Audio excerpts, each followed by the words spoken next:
Our first inductee into the Shawnee County Baseball Hall of Fame, and the very first one, is a very familiar name to anyone who has followed baseball even just a little bit in Shawnee County.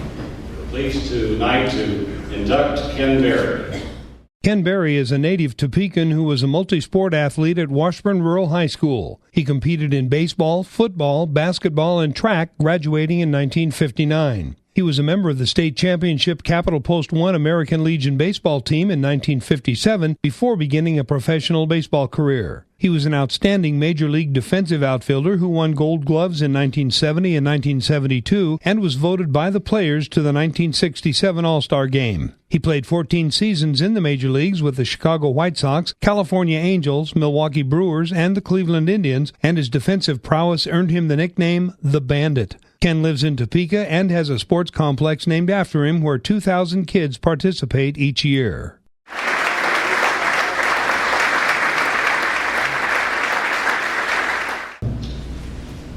A lot of faces that I've been around and seen for years and years. Gene Wilson used to try to guard him in basketball, and they called him the Jet. I couldn't stay with him. Mike Torres, who his older brother Johnny, we pitched against each other in the finals of the Little League tournament in Topeka when we were about 10 years old. And I hate to say it, but they beat us.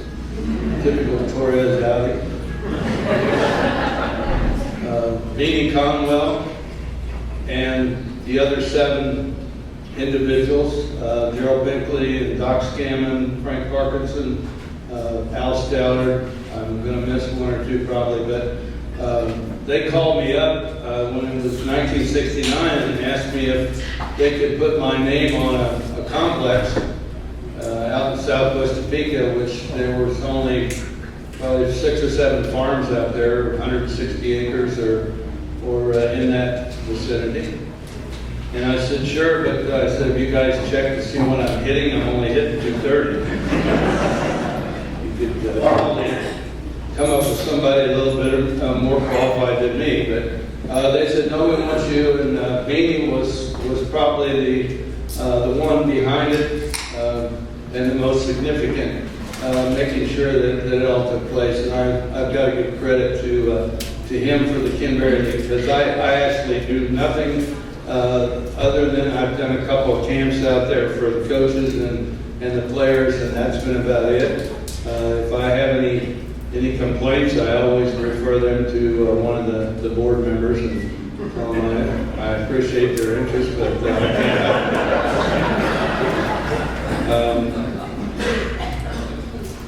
Bingo DeMoss, I didn't know Bingo, but anytime you hear somebody talk about Negro League Baseball, Bingo DeMoss's name always comes up. Sounds like he was one of the best second basemen ever to play the game.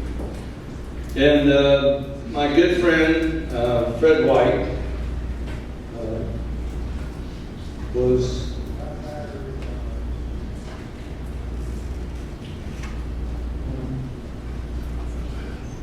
very, very lucky. I was very lucky.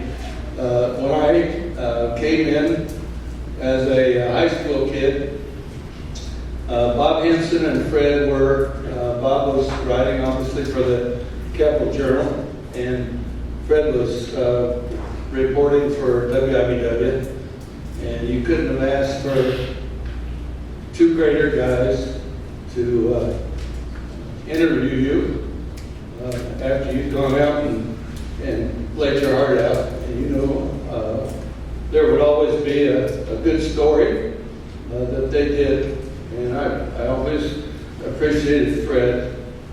And Mary McDonald was one of the guys that I was always seeing Marion, because he was a scout, very close to Washburn University, obviously, and his son was a great golfer.